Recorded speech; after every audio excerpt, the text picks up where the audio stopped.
we are going to turn it over to our presenter, Rob. Thank you again for being here. Rob has been with Literacy Minnesota for 34 years, starting out as a volunteer. He now oversees the training of volunteers in Minnesota. Rob delivers workshops focused on reading, children's literacy, and North Star digital literacy.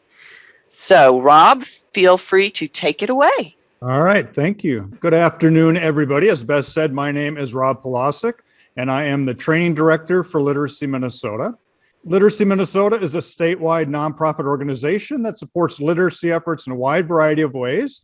And one of the biggest ways we do it is by promoting and supporting the use of volunteers in adult basic education and in K-12 education. So today's session is teaching reading vocabulary remotely or in person. And this is a title I took a little bit of time figuring out. We're certainly going to be talking about teaching vocabulary.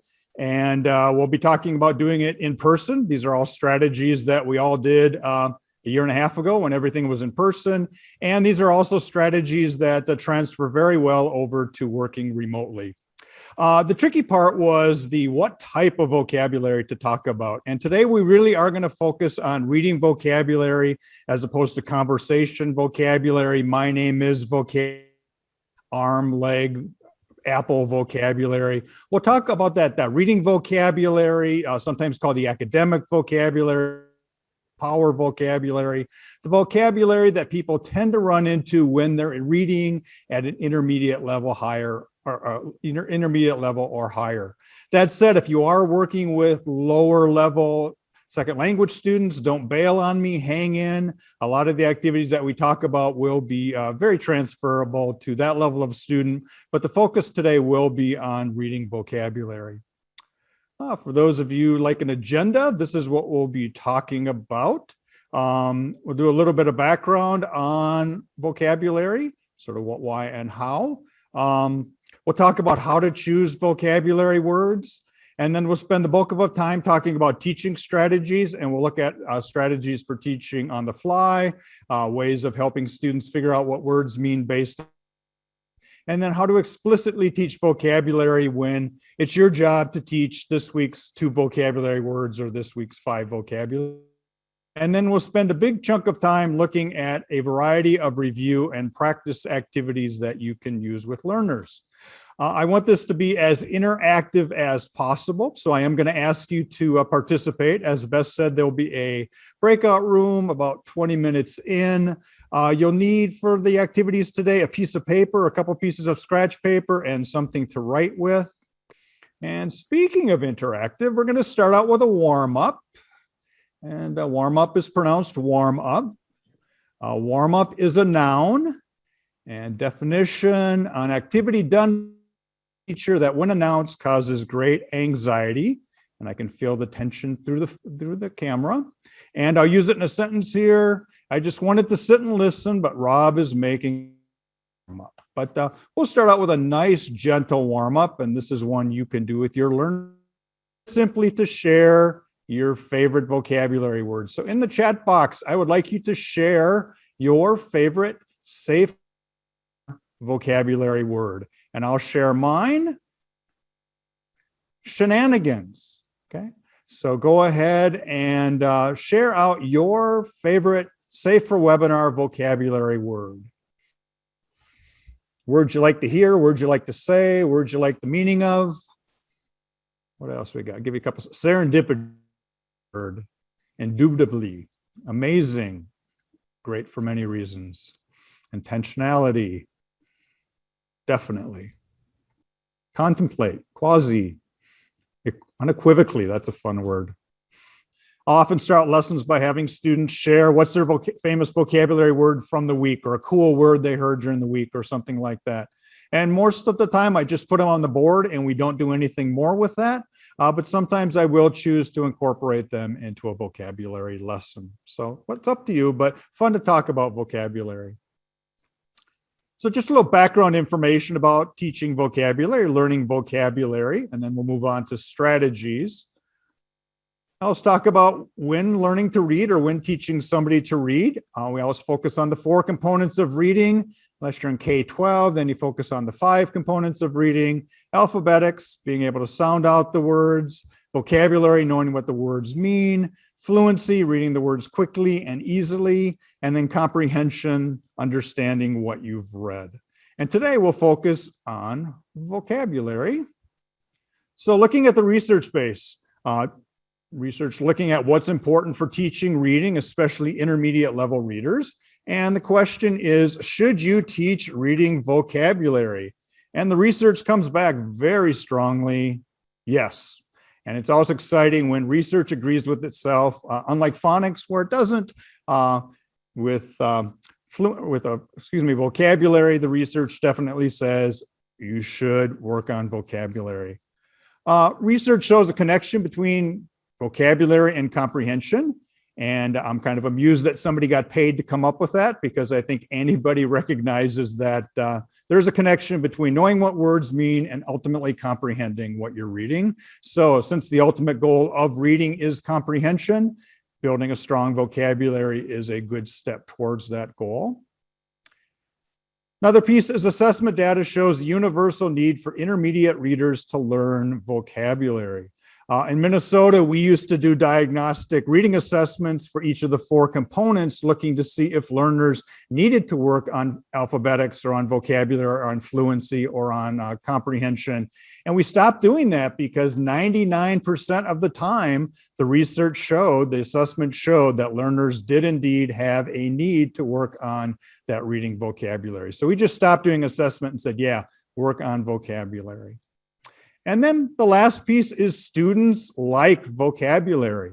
They like vocabulary a lot. And I'm going to show you a quick video here. And I did an interview with the teachers in our program, and I said, which of the 4 components do your learners like the most? And you can just see what the reactions were. What have been your students' favorite activities? They love vocabulary. They love the vocabulary. The vocabulary.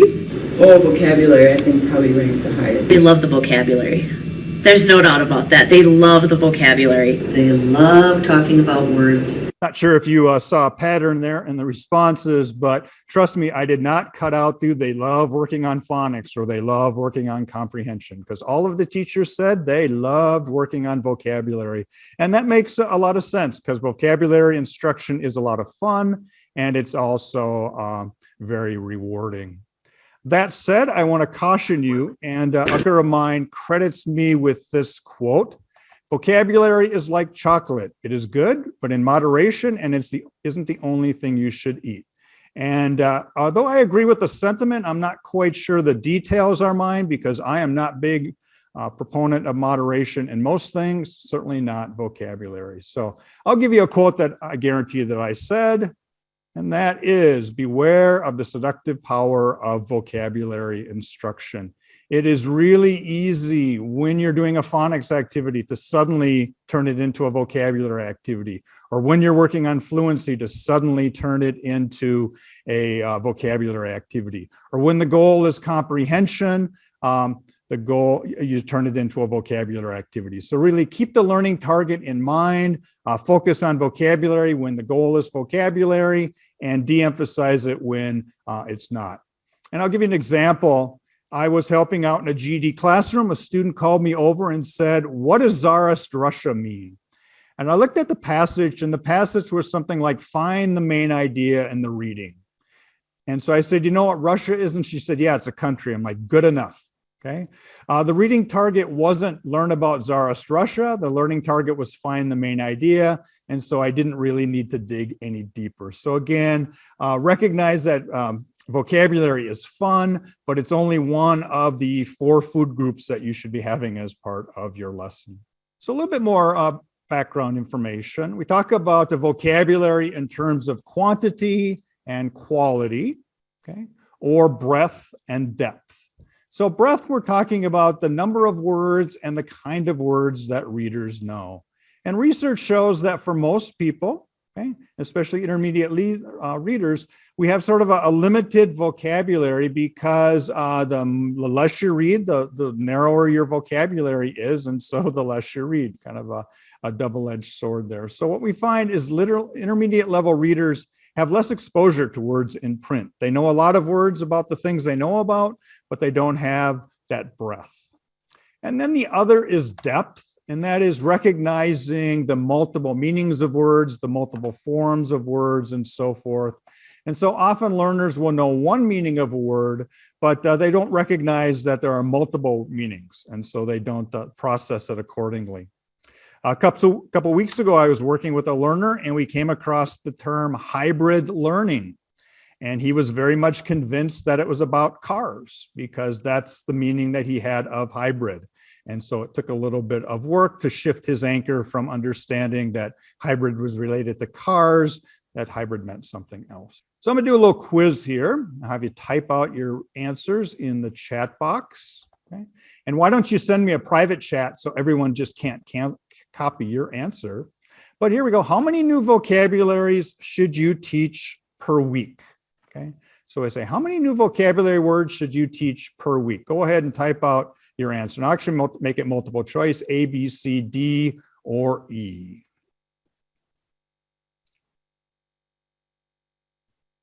All right. So our answers all over the place, and I'm not going to grade you on this because this is one of those incomplete information questions, because you need to know which vocabulary words are you talking about and how often are you meeting per week. And so if we are going to talk about lessons that are 3 to 4 times a week, so you're meeting with a learner 3 or 4 times a week, and we're talking academic reading vocabulary, which we'll get to in a second, the research shows that the answer is probably C, and probably the low end of C, about 5 words per week. And again, another quote, you can have a vocabulary party. It will be lots of fun, but no one will remember anything tomorrow. So you can teach 100 words in your lesson, or you can expose your learner to 100 words in the lesson, but it doesn't mean they're going to remember them and be able to understand them when they run across them and be able to use them. So less is really more. Focus on fewer words, but practice them more and get them to the point where they can actually understand them and use them. And does the number of words per week depend upon reading level? Sure, and the complexity of the vocabulary words. So aim to the lower end, 3, 4, 5, 6 words per week, and really review and practice and get to the deeper level. So next question is, which words should you teach? And of course, the answer there is the important words. And what's important to one person might not be important to other people. So of course, it depends upon the learner and their job and their educational situation and their family and so forth in terms of what specific words are most important. But if you look at readers as a whole, the research shows that there are some words that tend to really be key to getting learners over that intermediate level hump. And often we talk about vocabulary tiers, A, B, and C, or tier 1, 2, and 3. And tier 1 words are general words, conversational words. And generally, when you're working with intermediate level readers, they probably don't need a definition because they're so high frequency, they use them so much in conversation that they don't need a definition. So words like small, run, bike, people, horse, okay? Chances are they know what that word means, or at least they know one meaning of the word. So if you say stop horsing around, that might be confusing if they're only thinking about the animal. Or if you talk about hybrid learning, that might be confusing if they're thinking about hybrid cars. But for the most part, these aren't the words that are stumping intermediate level readers.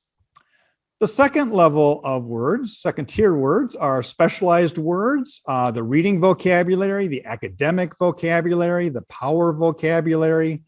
These are words, as it says, that cross multiple topics and genres, might have different meanings, and you tend to run across them when you're reading more than when you're speaking. So words like consistent, significant, established, equivocate, okay?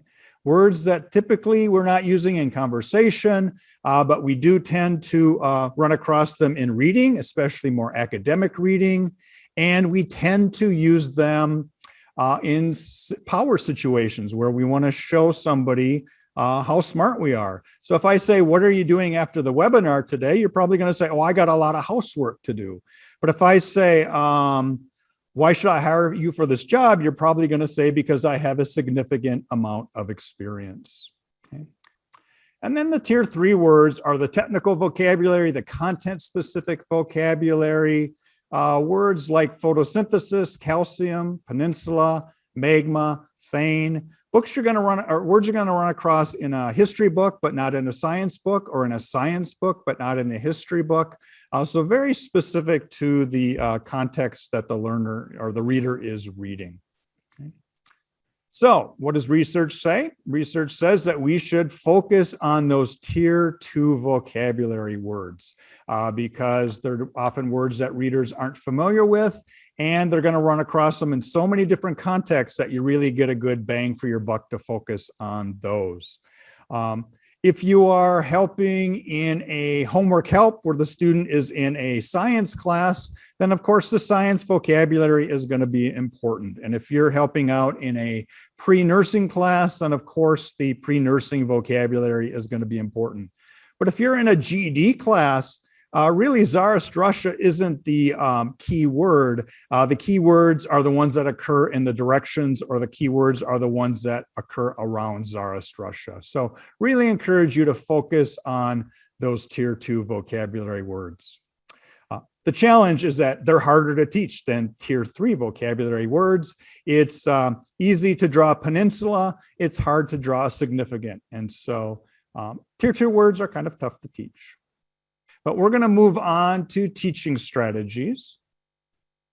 And I put them into 3 categories, sort of on the fly or heat of the moment or teachable moment lessons, contextualized, where you're helping the learners find the meaning in the text, and then explicitly, where you decide today is the day I am going to teach significant, and so you create a lesson around that. So we are going to talk about each of these in turn, and we'll do some practice activities.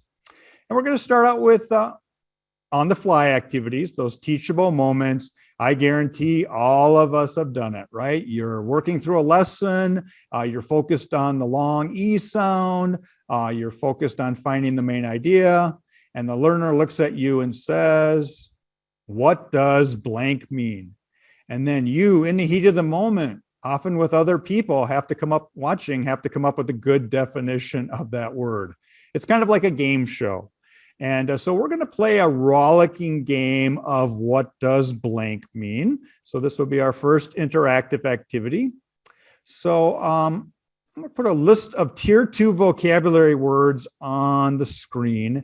And I'd like you on a piece of paper to copy down any 7 or 8 of them. And don't just do the first 7 or 8, just pick any 7 or 8 random words and jot them down on your piece of paper.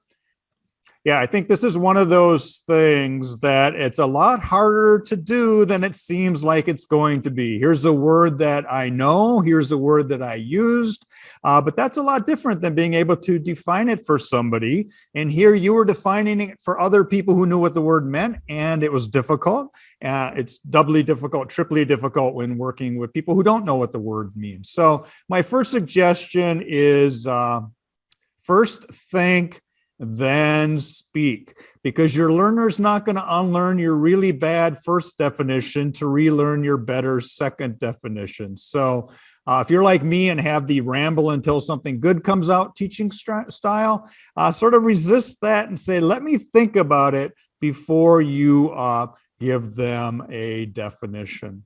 Okay. Don't be afraid to say you don't know. There will be words that you run across that you don't know, especially if you're teaching in the content areas. What's a coordinate plane? That's a plane you coordinate things on, clearly. Don't be afraid to say you don't know. Say, I don't know. And when I don't know a word, I look it up. I ask somebody, sort of model that it's okay not to know words and that there are strategies for figuring them out. Teach it in context. As you said, words mean many things. And don't want to say, well, the word means this, but it also means this, and sometimes it means this, and on rare occasions it means this. If they say, what does blank mean? Teach one meaning of the word and really resist to teach all of the others. It's kind of like teach the rule and then don't tell them about all the exceptions until they're comfortable with the rule. So teach the word in context. And then pick your battles. How precise does it need to be? Zarathustra and Russia, good enough. Okay. Other times you need to dig a little bit deeper. So what were some of the strategies you used to effectively define the words during that activity? What did you do that worked to define those words? Someone said, give definitions, examples, short response, use a word in a sentence. So putting it in a sentence, give examples and non-examples. A lot of examples, a lot of people saying examples. Synonym, definitely. Simple definition, that's what you're ultimately looking for. Trying to connect it to their experience is good. Sure, I'll just give sort of a laundry list of possible strategies. One is to come up with a synonym, a word that means the same. And of course, the trick there is to come up with the word that means the same that the learner knows, or that's easier than the target word. And that can be tough. Because our brain sort of goes to harder words almost naturally. I was helping in a preschool classroom and they said, what does brave mean? And I said, oh, it means courageous. You know, Rob, think before you speak, right? That really didn't help the matters. So come up with a synonym, ultimately a synonym that's simpler. Sometimes people say, what about teaching an antonym, a word that means the opposite? And that's sometimes very powerful as long as you have a way of making sure that the learner remembers, is this a word that means the same or is this a word that means opposite? So put it in a sentence, contextualize it. Chances are they heard it or they read it in a sentence already, but maybe you can put it in a sentence that makes more sense for them. Give an example, okay? That's great. Here's an example of whatever. Draw it, okay. Act it out, okay, or give a definition, okay. So sometimes you use one of these strategies and you just get it and they understand the word. Sometimes you fumble around to find the right strategy, or sometimes you use a combination of all of them. When I was working with the preschoolers, they said, what does brave mean? I said, it means courageous. That didn't help. So I said, it means not afraid of anything. So I gave a definition and they came up with an example. They said, oh, like Superman. And I'm like, yep. And they're like, okay, we're good, moving on. So sometimes you just fumble your way into understanding. But we're going to do an activity where you can sort of tie all of these strategies together into one nifty package called a vocabulary card. And so I asked if you could grab a piece of scratch paper. So this is a good time to pull out your scratch paper and your pen or pencil. And when you've done that, go ahead and divide the card in 4, like on the picture. And I know, even though I can't see you, some of you have a straight edge out, some of you have a ruler, some of you are folding the cards, so many different ways to do this. Does not have to be perfect. All right, so with the vocabulary card, we're going to start out with the vocabulary word that your student has asked, what does blank mean? And so we're going to use a word I had a student ask me a while back, sassy. So go ahead and write sassy in the upper right left-hand corner of your vocabulary word. Sassy in the upper left-hand corner. All right. So next I'm going to have you come up with a sentence that uses the word sassy. And you want the sentence to be rich enough so it's an example. So you could say, I like the word sassy, but that really doesn't help understanding what the word means. So if I said Beth Ponder is really sassy, then all of you are going to go, yep, I know exactly what that word means. So you have to come up with a sentence that has enough content to sort of give an example. So go ahead, once you've come up with that sentence, and write it on your card. And there we go. She was feeling very sassy in her new dress. So again, sassy can mean more than one thing. Figure out the context your learner heard it in, and then try to reinforce that context.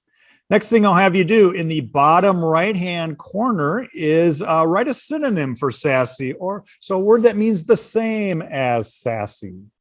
Cheeky. Smart mouth. I heard that a lot. Feisty. Outspoken.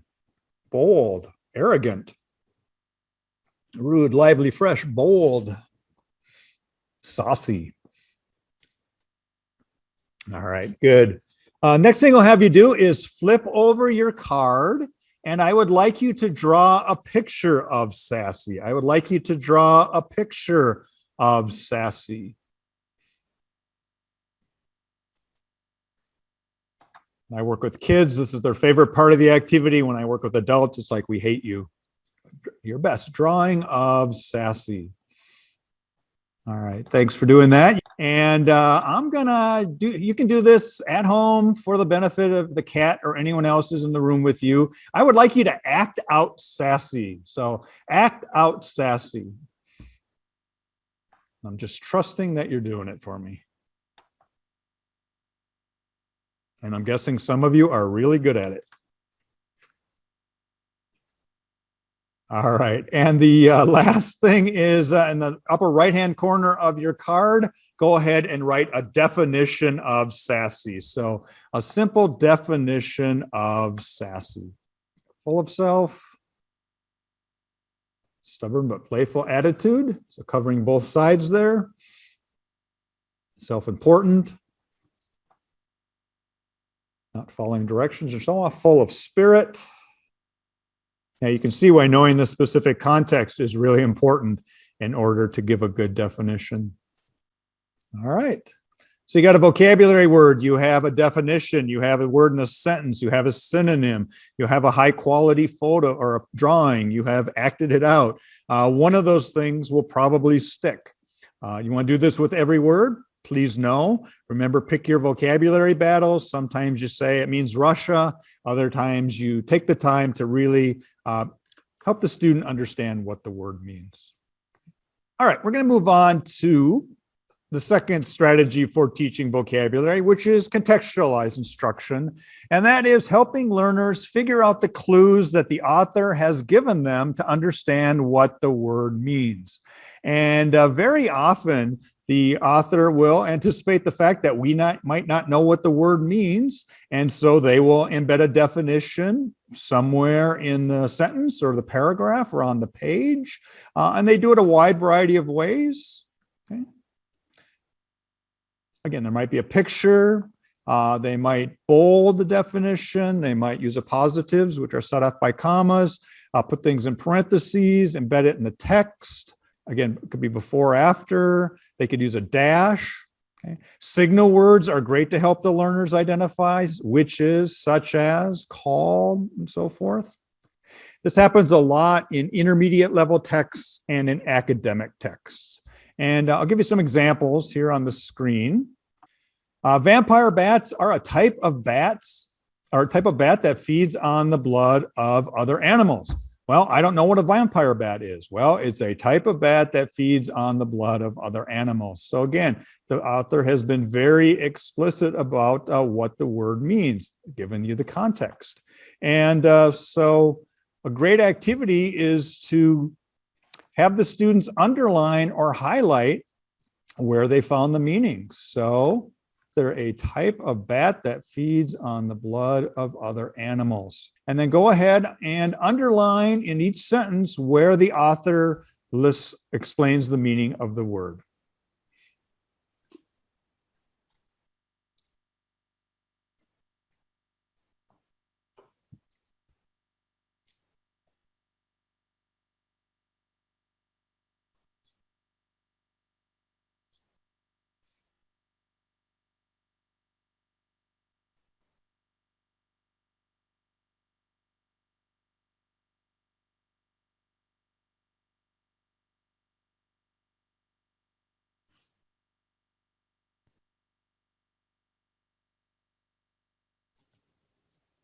But I'm going to clear all of the drawings And we'll move on. So, this happens a lot in academic texts. So a couple months ago, I was getting ready to do this presentation. I'm like, does this really occur in real life?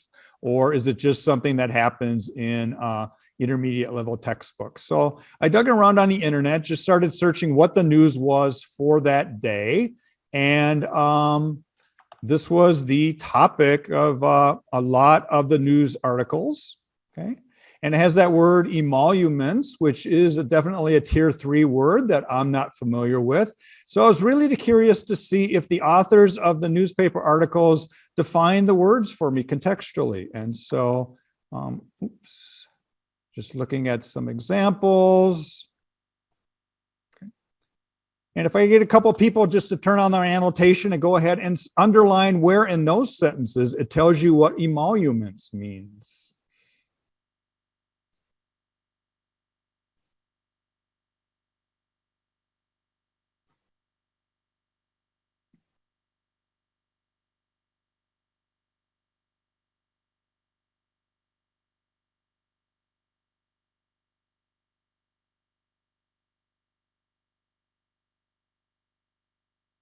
Looks like people are finding it.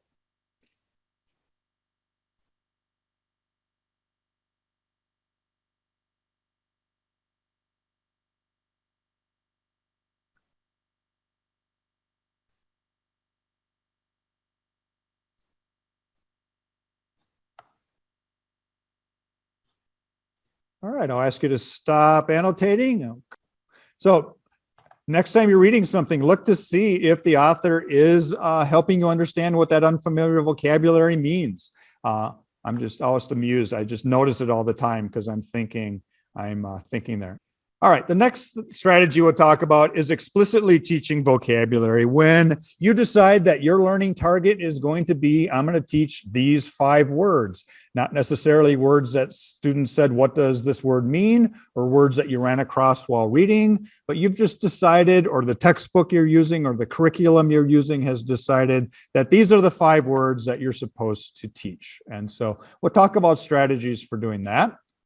And again, it's introducing new words with the intention of building that vocabulary. Great to work on the ways to teach those tier 2 words, those academic words. So, for example, the textbook says, I'm supposed to teach these 5 words to my learners: accurate, option, purpose, transfer, and challenge. Okay, so what am I going to do? Well, research suggests that you don't start out with, what do you think the word means? Because either the learner won't know what the word means, and that's awkward, or they'll have an alternative meaning, and that can be confusing. So you want to get at the learner's prior knowledge without asking that, what do you think the word means question. So you can do something called a student word knowledge rating chart. And so they have 5 options I've never heard, or 4 options. I've never heard this word before. I've heard the word, but I don't know what it means. I know this word has something to do with, I know the meaning of this word. Okay. So if I say emoluments, people could decide which of those 4 categories they would put that word in. So again, ask them to rate their knowledge of the word. And then after you've introduced the word, then you can check back to see, does this word mean what you thought it meant? And if it's an alternative meaning, you can talk about that. If it's truly not what the word means, you can talk about that. Okay. And then you can keep coming back to this after you've had the multiple encounters. So again, the idea is to sort of check in to think what they know about the word without asking them point blank, what do you think this word means? Then you're going to introduce the word to the learner and have the steps for doing this. Write one word on the board or on the screen or the overhead. Give a meaning, give synonyms, give some context, a sentence. Okay. So these are pretty much the same things we did with the vocabulary card. And it's true, you're going to do the same activities. You're just going to do them in a slightly different order. So we're going to do challenge. So my job is to teach my learners the meaning of the word challenge. So the first thing I'm going to do is give a definition. Okay? So I'm going to Definition of challenge, something that is difficult to do. And yes, I could say I'm going to challenge you to a duel. It has a different meaning on one meaning, and we're going to do something that is difficult to do. Okay. So you want to come up with a simple definition. Then I'm going to come up with a synonym. And there's actually a synonym in my definition, difficult, but I have another one, which is hard. Okay, so I could say something is a challenge, something is hard, something is difficult. Okay. And then I'm going to give them a sentence, an ideal sentence that they can contextualize. And so I have here, it is a challenge for me too. So I'm going to fill it in. I'm going to say, it is a challenge for me to ignore the little chocolate eggs that are in my coworker's candy bowl. Use technology, stay on a diet, change a tire, get to bed on time, be quiet when I should, stop drinking soft drinks, fly an airplane, being a fur baby mom, not eat carbs. That's not a challenge, that's an impossibility. All right. So again, you come up with the word, a simple definition, a synonym, and then a context for it, ideally something that they can play around with. Okay. All right. So hopefully at that point, the student has an understanding of what the word means. Now, remember that once you learn something doesn't mean you know it forever, and you don't know it at all different levels. And so there are kind of stages of understanding vocabulary. And so first is the stage where you learn it. You got to learn what the word means. And one and done doesn't happen with vocabulary. You probably need to be exposed to it several times. Research is saying about 17 exposures is what's taken to truly understand it. I love 17. That's such a specific number. Okay. So once you learn it, okay, and then you want it part of your receptive understanding. So you know what the word means when you read it or you hear it. So if I read a sentence that says somebody is sassy, now I know what that word means. Okay. But then you also have to get to a point where it's in your productive vocabulary, which means you can use it when you're speaking and writing. And I put a big gap there because it takes a lot of work learning it and getting comfortable with it in your receptive vocabulary before you can actually start using it. And I think one of the mistakes we make as teachers is we teach our student a word and then we immediately expect them to start using that word. And that is a big jump. You need to slowly build towards that ability.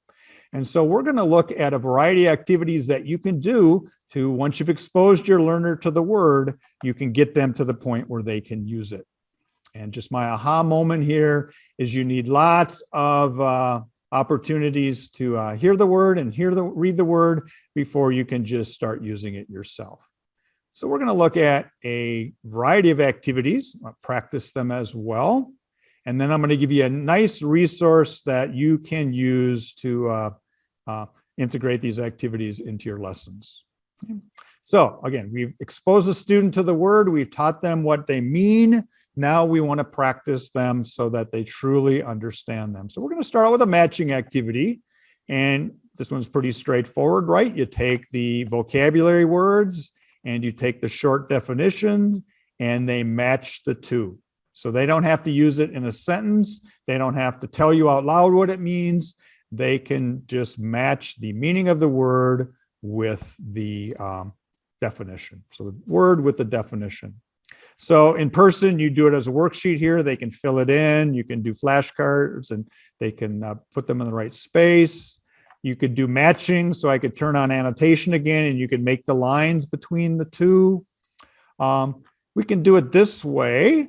So I would like you to tell me 1, 2, 3, 4, or 5, which word means a choice? Which word means a choice? Yep. Clearly, I did a great job of teaching that word because everybody got the correct answer. So good job. All right, so that's just simple matching. We'll skip those, move on to this one. Next is close or fill in the blank activities. So here they're not matching the word with the definition. They are putting the word in context. So this goes back to your sentence that you gave the learner. So they put the words in the appropriate sentence.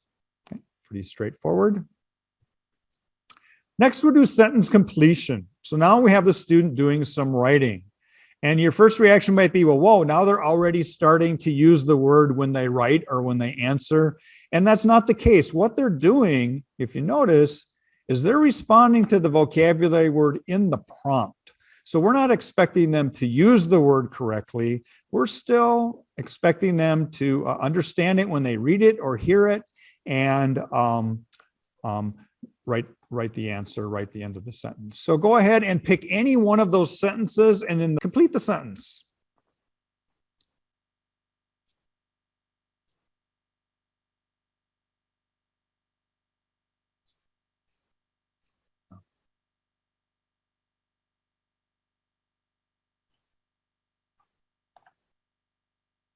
All right, we're going to move on to the next activity, which is question and answer, or yes, no, maybe. So again, here the student is writing, or they can do all these activities orally too. You can ask them the question and they can respond orally if actually physically writing is a challenge. So here the prompts are in the sentence. They don't have to use them in the response, but they have to respond to a prompt. So go ahead and again, pick one of those prompts and write yes, no, and then explain your answer. So why did you say that was the answer? So give it a couple seconds to do that.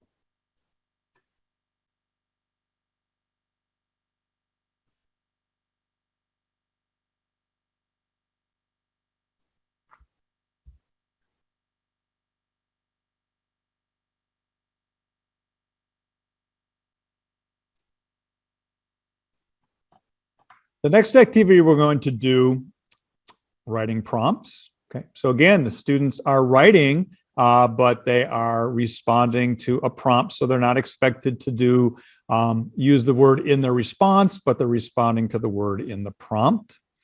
Very similar to the last one, so we won't do that this afternoon. Read and respond. This is a great activity to do, and it's a great way to tie the vocabulary part of your lesson to the other parts of your lesson, like the reading part of your lesson. And if you're working in a vocabulary textbook and you got those vocabulary words across the page, you know that they're going to miraculously occur in the reading passage that follows. But if you're doing 5 random vocabulary words that you've chosen, and then you're using a completely different reading passage, chances are those words aren't going to occur in that passage. But you can still work on vocabulary by coming up with questions where those vocabulary words are in the question. And so again, the vocabulary is in the prompt. They're responding receptively to the vocabulary word. So I have an example here. Baobab tree, and I'm going to give you a minute to read silently.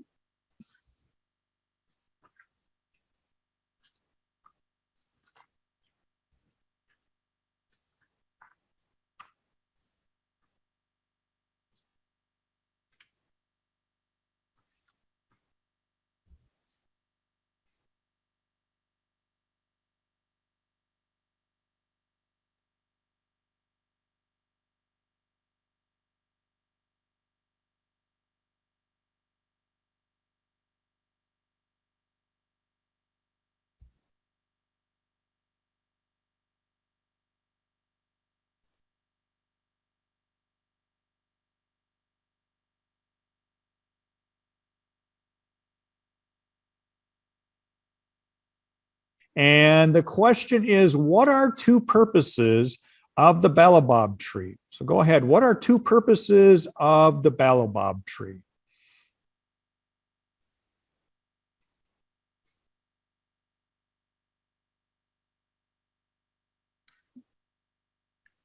Shelter and food, rope, fruit, safety,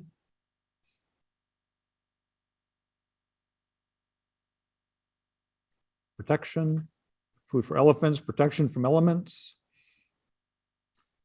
All right, great. So again, you're tying your vocabulary lesson where you taught some words to your reading lesson where for whatever reason you're reading about the baobab tree and they're still getting an opportunity to be exposed to those vocabulary words. One last activity, and that is sentence composition. And now we're getting into productive language where we're asking the learner to use the word. And so what I'd like you to do is type out a sentence that uses one of the vocabulary words from the list. Come up with a sentence that uses one of the vocabulary words from the list.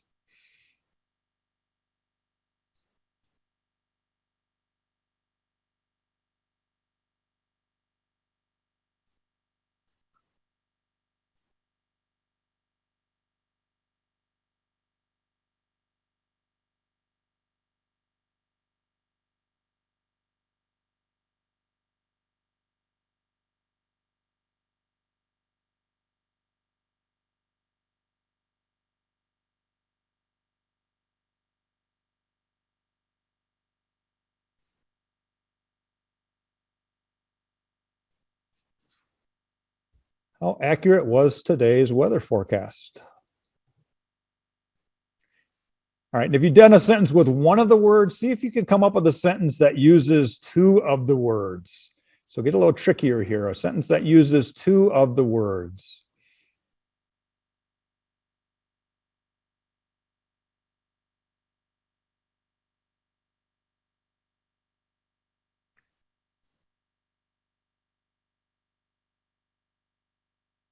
I've done this as an activity where the students pick flashcards that have words on, and then they have to see if they can use one word in a sentence, two words, and they really enjoy trying to use 3 words in one sentence or 4 words in a sentence. Takes on that game aspect, and so they freeze them up to play around with the words a little bit more. All right, so I just wanted to review all of the words. We taught the words, then we did matching, close, sentence completion, yes, no, why, writing prompts, and read and answer. All of these, the students were responding to the vocabulary words. And then we got to the last one, and that is where they are actually using the word in a sentence. So again, we need lots of opportunities to hear and read the word before we are able to use it ourselves. So make sure you don't just jump to, okay, everyone start using this word in your writing, because that's an unrealistic expectation. Wanted to share some resources with you. The first is Atlas, which is an organization here in Minnesota that is focused on teacher training. And they have a great repository of tools for literacy and language instructors. And so that's the first link. And then the second link is a link to some vocabulary lessons put together by Appalachia State Vocabulary, or Appalachia State University. And I'm just got an example here on the screen. So they have, for example, here are the 5 words that they've decided to work on. And they've nicely given you the definition and some sentences so that you don't have to come up with those on the fly. And then they have answer keys, just in case you're not sure. But they put together all of the activities. So here's matching, here's fill in the blank. There's another fill in the blank. They got some sentence completion, again with the vocabulary word in the stem, some true, false, and then some ideas for writing prompts. So those are great activities to do. They are a lot of work to create. And so here at that link is a whole bunch of vocabulary activities that you can just pick up and use if you don't want to create your own. Right, one last thing to do here, and that is talked about the importance of giving learners repeated exposure to words. And so once you've taught a word, looking for every opportunity you can think of to use it. A lot of programs do word of the day where the word's up on the board and learners are challenged to find it or use it as many ways as possible. Putting up word walls so that the words and their definition are physically up on the walls. All right, that's great. All right, we are at time, so we are going to wrap it up. Thank you so much for your participation and the work that you're doing. So Great. Rob, we just want to thank you so much for virtually coming down to Texas and working with us on teaching vocabulary. I thought it was just a great session and I think everybody learned a lot. So we're very, very grateful. Great job.